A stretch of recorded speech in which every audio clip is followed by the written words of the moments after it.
প্রিয় দর্শক, প্রীতি নিন, শুভেচ্ছা নিন। আমাদের মুখোমুখি অনুষ্ঠানে আপনাদের স্বাগত জানাচ্ছি। প্রিয় বন্ধুরা, প্রীতি, সালাম এবং শুভেচ্ছা নেবেন। আজ সকালে ঘুম ভেঙেছে একটা অপ্রত্যাশিত SMS এ।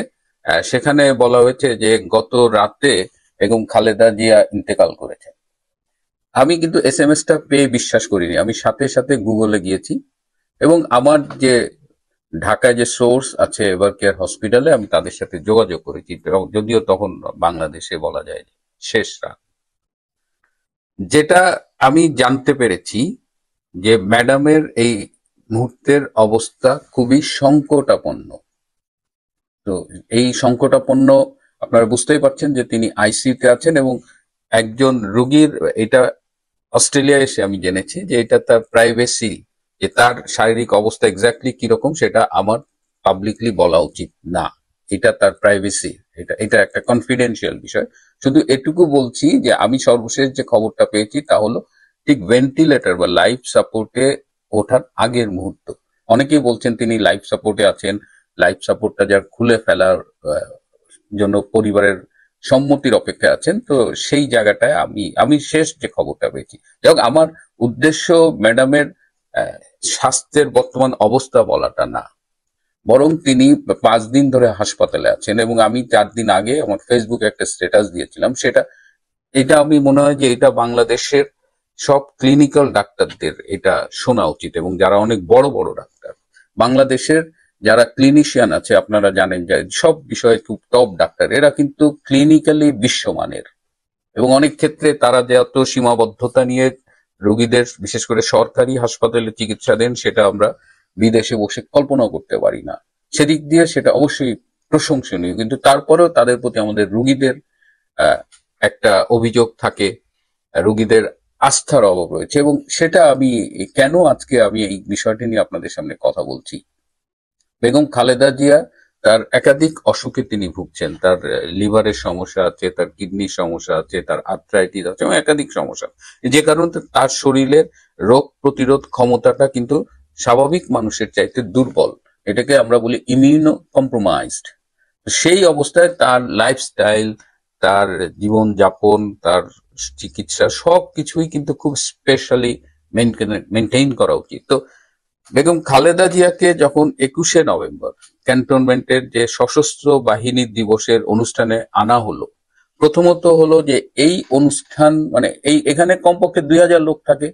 এই 2000 লোকের মধ্যে কারো নানা রকমের ইনফেকশন থাকতে পারে, বা এটা খুব স্বাভাবিক। তো এরকম একটা 2000 লোকের মানুষের ভিড়ে তাকে আনাটা কি খুব জরুরি ছিল? আমি ধরে নিলাম যে হ্যাঁ, তিনি একটা রাজনৈতিক ব্যক্তিত্ব, দেশে একটা পরিবর্তিত রাজনৈতিক সিচুয়েশন আছে, তাকে আনতে হবে। তাহলে তার মেডিকেল টিমের কি এটা দায়িত্ব ছিল না যে তাকে এই জনসমাবেশে আনার জন্য কিভাবে নিরাপদ রাখা যায়?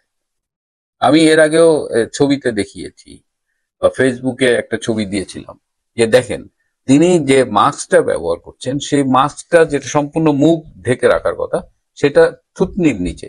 তাহলে তো এই মাস্ক তো ফ্যাশন করার বিষয় না, মাস্ক তো it has some health benefit, না? এটার একটা হেলথ ইমপ্লিকেশনস আছে। তো আপনি এই মাস্কটা দিয়ে তার এই মুখ, নাক এগুলো ঢেকে রাখবেন, যাতে এই পথে কোনো সংক্রমণ না ঢুকতে পারে, কোনো ব্যাকটেরিয়া বা কোনো ক্ষতিকর জীবাণু শরীরে প্রবেশ না করতে পারে। কিন্তু তার মুখটা ওপেন করা হয়েছে, এবং ম্যাডাম যে মাস্কটা নামিয়ে রেখেছে, মেডিকেল টিম কি তাকে বলেছিল যে এই মাস্কটা নামানো যাবে না বা এটা মেনটেইন করতে হবে? দ্বিতীয়ত হলো যে আপনারা কোভিডও দেখেছেন যে যাদের এই অবস্থায় ম্যাডামের মতো যে ইমিউনো কম্প্রোমাইজড অবস্থা, তাদের তো কাছাকাছি মানুষের আসতে দেওয়ার কথা না, অ্যাটলিস্ট 1 মিটার দূরত্ব তো মেনটেইন করার কথা। অথচ আমরা দেখেছি যে ম্যাডামের কাছে আসার একটা মানুষের মধ্যে একটা প্রবণতা, সবাই আসছে, সবাই কুশল বিনিময় করছে, সবাই তাকে মুখ দেখাচ্ছে। ইভেন ডক্টর ইউনূস তার সাথে যে পাশাপাশি বসেছে, ডক্টর ইউনূস 86 ইয়ার্স ওল্ড, তারও শরীরে অনেক অসুখ বিসুখ আছে, কিন্তু তাকে ঠিকঠাক রাখা হয়। কিন্তু এই যে তাকে ঝুঁকির মুখে ফেলে দেওয়া হলো, জেনারেল ওয়াকার তার খুব কাছে যে 2বার স্যালুটও দিলেন, এবং তখন আপনি দেখছেন চারিপাশে গাড়িতে ওঠার সময় কি পরিমাণ লোক। এই যে ম্যাডামকে সেফ রাখা, সেখানে নিয়ে প্রথমত হলো যে সেখানে যাওয়া খুব জরুরি ছিল কিনা, আই ডাউট। দ্বিতীয়ত যাওয়ার পরে তার যে হেলথ প্রিকশনস, তার যে মাস্ক এবং অন্য বিষয়গুলো সেটা মেনটেন করা হয়নি, সেটা একদম এভিডেন্ট। তৃতীয় হলো তার থেকে অন্য মানুষের দূরত্ব যেটা বজায় রাখার কথা, সে ব্যাপারেও কারো কোনো ভ্রুক্ষেপ লক্ষ্য করিনি। আজকে ম্যাডামের তো এই অন্তত এই সশস্ত্র বাহিনী দিবসের পরে তার হৃৎপিণ্ডে এবং ফুসফুসে যে সংক্রমণটা হয়েছে, সেটা আমি ধারণা করি সেটা এই জনসমাবেশ থেকেই হয়েছে। এটি তো হওয়ার কথা ছিল না যদি প্রিকশন নেওয়া হতো। মেডিকেল টিম এই দায়িত্বটা এড়াতে পারেন না। আমি যে কথা বলছি, আমার আমার কিন্তু উদ্দেশ্য মেডিকেল টিমকে ব্লেম করা না। আমার উদ্দেশ্য হলো, আমার কষ্টের জায়গা থেকে বলছি, এটা আমি আজ থেকে আরো 18 বছর আগে থেকে আমি এটা বলার চেষ্টা করে আসছি বাংলাদেশের চিকিৎসা সমাজের কাছে, যে শুধুমাত্র প্রেসক্রিপশন এবং হসপিটাল নির্ভর শ্রেষ্ঠত্ব দিয়ে লাভ নেই। আমাদের আরো বেশি মনোযোগী হওয়া উচিত যে কিভাবে প্রিভেন্ট করা যায়, কিভাবে ঠেকানো যায়। যেমন ম্যাডামের এটা, আই বিলিভ যে এটা একটা প্রিভেন্টেবল কন্ডিশন ছিল, কিন্তু ম্যাডামের বয়স 80, তার অনেকগুলো অসুখ বিসুখ আছে। সেই এরকম একটা 80 বছরের মানুষের, যার শারীরিক রোগ প্রতিরোধ ক্ষমতা দুর্বল, তার যদি ফুসফুস এবং হৃৎপিণ্ডে একসাথে সংক্রমণ হয়, তার কিন্তু জীবনের ঝুঁকি অনেক বেশি, এবং we need a miracle to bring her back.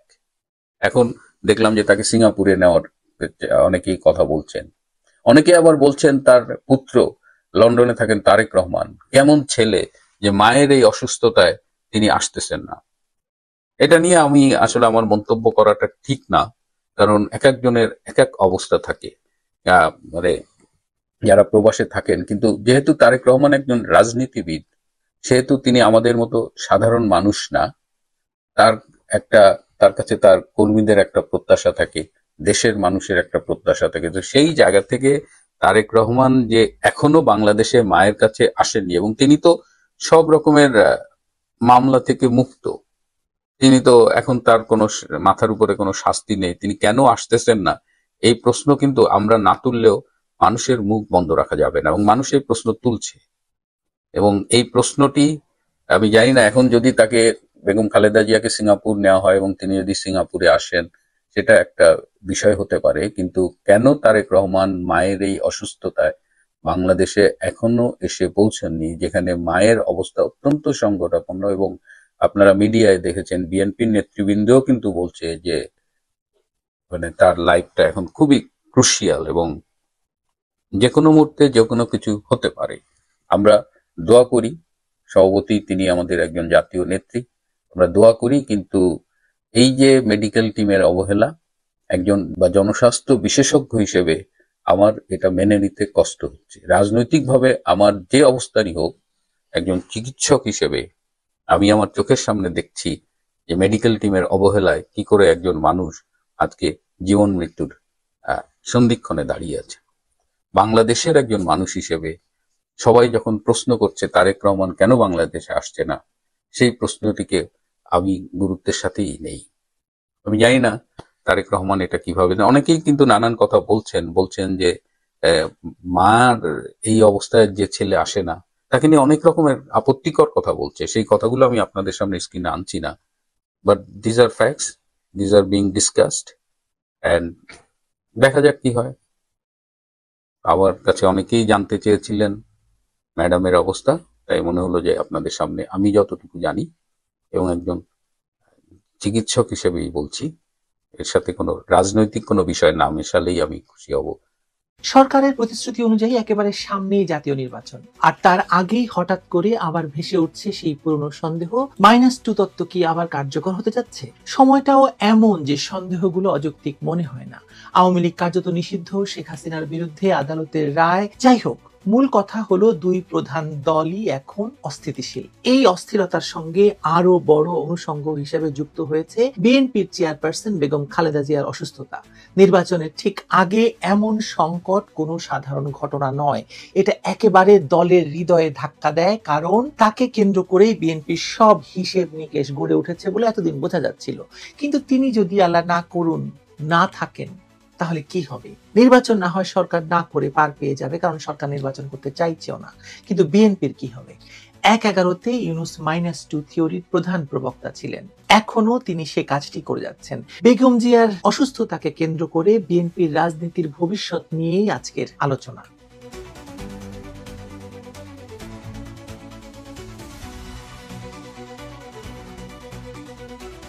সেনাকুঞ্জের অনুষ্ঠানের পরদিনই যখন বেগম জিয়াকে আইসিইউতে নেওয়া হলো, তখনই দলীয়ভাবে ঘোষণা দেওয়া হলো যে তার অবস্থা সংকটজনক। প্রচন্ড শ্বাসকষ্ট, বুকের সংক্রমণ, হৃদযন্ত্রের জটিলতা এবং ফুসফুসে ইনফেকশন সব মিলিয়ে পরিস্থিতি দ্রুত খারাপের দিকে যাচ্ছে। মেডিকেল বোর্ড জানিয়ে দিয়েছে যে জরুরি সিদ্ধান্ত ছাড়া তাকে বাঁচানো যেত না। বয়স প্রায় ৮০, দীর্ঘদিন ধরে লিভার সিরোসিস, হার্টের সমস্যা এবং ডায়াবেটিসের জর্জরিত। এই অবস্থায় যে কোনো সংক্রমণই প্রাণঘাতী হয়ে দাঁড়ায়।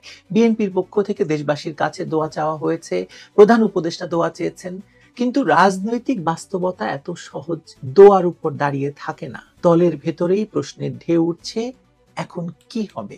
ঠিক এই পরিস্থিতিতেই আরো একটি অস্বস্তিকর সত্য সামনে এসেছে। তারেক রহমান এখনো দেশে ফিরছেন না কেন? তার মা অসুস্থ, মরণাপন্ন, তাকে দেখতে হলেও তো দেশে যাওয়ার কথা। যেসব কথা তার বিরোধী শিবির থেকে ইতিমধ্যেই রাজপথে উচ্চারিত হচ্ছে। ফেরার কোনো নিশ্চয়তা নেই, নাকি তিনি ফিরছেন না?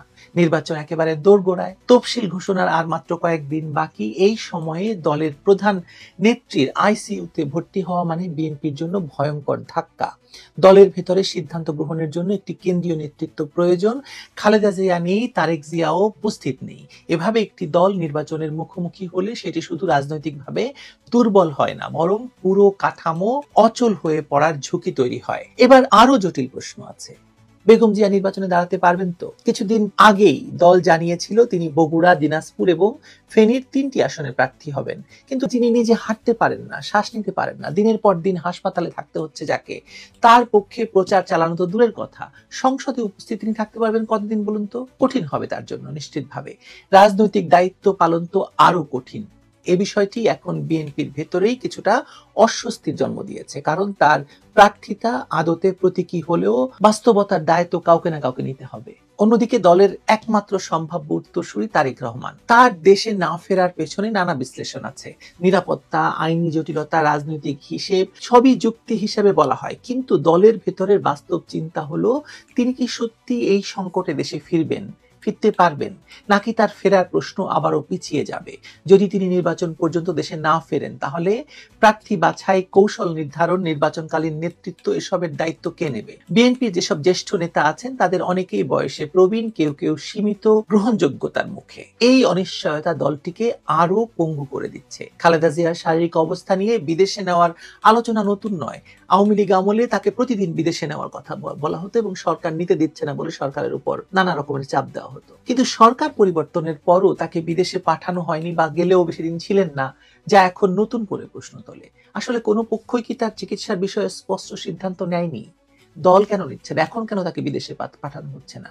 এখন আবার আলোচনা হচ্ছে তাকে কি লন্ডন বা আমেরিকায় নেওয়া হবে। আলোচনাতেই সীমাবদ্ধ। নাকি থাইল্যান্ডের মতো নিকটবর্তী দেশে নিয়ে গেলে তার চিকিৎসা দ্রুত করা সম্ভব। কিন্তু এত দূরের বিমান যাত্রা কি তার শরীর নিতে পারবে? তিনি কি নিরাপদ অবস্থায় এয়ার অ্যাম্বুলেন্সে উঠতে পারবেন? এসব প্রশ্নের উত্তর কিন্তু কেউ দিচ্ছে না, কিন্তু প্রশ্নগুলো তো আছে। দলের ভেতরেও কেউ কেউ দৃঢ়ভাবে বলতে পারছেন না কোন সিদ্ধান্ত আসলে সবচেয়ে ভালো হবে। তার উপর রয়েছে তার সর্বশেষ ছবি নিয়ে তৈরি হওয়া মানসিক ধাক্কা, যেখানে দেখা গেছে তার হাত ফোলা, আঙুল বিকৃত, দুর্বলতা এতটাই স্পষ্ট যে চোখ সরানো যাচ্ছে না। এই ছবি শুধু মানবিক সমবেদনা জাগায়নি, বরং রাজনৈতিকভাবে দলকে আরো অস্থির করেছে। কারণ নেতার শারীরিক অবস্থার প্রতীকী প্রভাব অনেক গভীর, বিশেষ করে এমন একজন নেতা যার পরিচয়ই আসলে দলের অংশ, যার পরিচয়ে দলের পরিচয়। এখন সবকিছু মিলিয়ে বিএনপির সামনে একটা খুব স্পষ্ট বাস্তবতা দাঁড়িয়ে গেছে। এই দলটি বর্তমানে একটি ট্রানজিশন ক্রাইসিসে আটকে আছে।